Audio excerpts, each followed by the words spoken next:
నమస్తే అండి.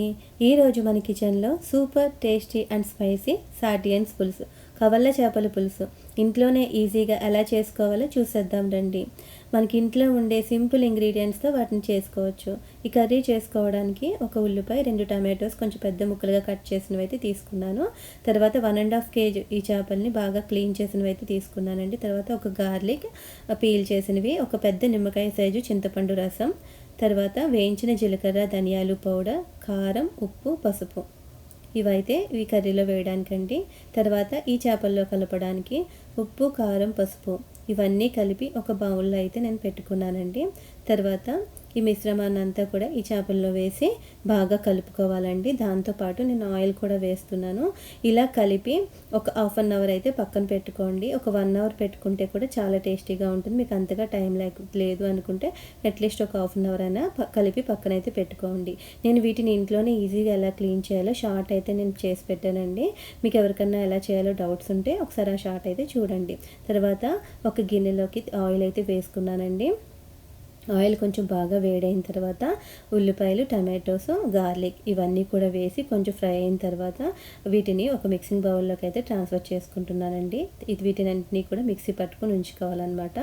తర్వాత నేను మళ్ళీ సేమ్ అదే బౌల్లోకి, అదే గిన్నెలోకి ఆయిల్ వేసుకుని మెంతులు అయితే యాడ్ చేస్తున్నాను. మెంతులు కొంచెం ఫ్రై అయిన తర్వాత అవి బ్రౌన్ షేడ్ వచ్చే వరకు ఫ్రై అవ్వాలి. ఫ్రై అయిన తర్వాత ఉల్లిపాయ, టమాటో పేస్ట్ ఉంది కదా, అది దాంట్లో గ్రీన్ చిల్లీస్ కూడా నేను యాడ్ చేస్తున్నానండి. అవన్నీ వేసి ఆ పేస్ట్ని ఆయిల్లో వేసి ఫ్రై చేసుకోవాలి. ఉప్పు, కారం, పసుపు, వేయించిన జీలకర్ర, ధనియాల పౌడర్ ఇవన్నీ కూడా వేసుకొని ఫ్రై చేసుకోవాలి. ఆల్రెడీ మనం ముందుగా వేపుకుని పెట్టుకున్నాం కాబట్టి అంత ఎక్కువ వీటిని ఫ్రై చేయని అవసరం లేదు. కొంచెం ఫ్రై చేయగానే ఆయిల్ అయితే బయటకు వస్తుందండి. చూడండి, ఇవన్నీ వేసిన తర్వాత మంచిగా అయితే కలుపుకొని ఒక 2-3 సెకండ్స్ అయితే ఫ్రై చేసుకోండి. చూడండి, ఇలా విధంగా ఫ్రై చేసుకుంటూ ఆయిల్ అయితే బయటకు వస్తుందండి. తర్వాత అయితే ఈ చేపలు మనం ముందుగా కలిపి పెట్టుకున్నాం కదా, వాటన్నిటిని కూడా ఈ యొక్క గిన్నెలోకి అయితే ట్రాన్స్ఫర్ చేసుకోవాలండి. చూడండి, నేను అవన్నీ వేసుకుంటున్నాను కదా. వేసుకున్న తర్వాత వీటిని అన్నిటినీ కూడా ఈ ఈగురంతా కూడా అడ్జస్ట్ అయ్యేటట్టు, నేను గ్రేవీ అంతా కూడా అడ్జస్ట్ అయ్యేటట్టు ఈ గరిటతో అయితే కలుపుతున్నానండి. ఈ స్టేజ్లోనే మనం గరిట అనేది పెట్టాలి, తర్వాత ఇంకెప్పుడు పెట్టకూడదు. తర్వాత నేను ఈ పేస్ట్ అంతా కూడా అడ్జస్ట్ అయ్యేటట్టు అయితే నేను ఇలా చేసుకున్నానండి. తర్వాత చింతపండు రసం కూడా వేసుకోవాలి. ఒక గ్లాస్, దాంతోపాటు ఒక గ్లాస్ వాటర్ కూడా నేను వేస్తున్నానండి. వాటర్ ఎప్పుడు కూడా ఎక్కువ అయితే వేయకూడదండి, చేపలు ములిగేటట్టే వేయాలన్నమాట.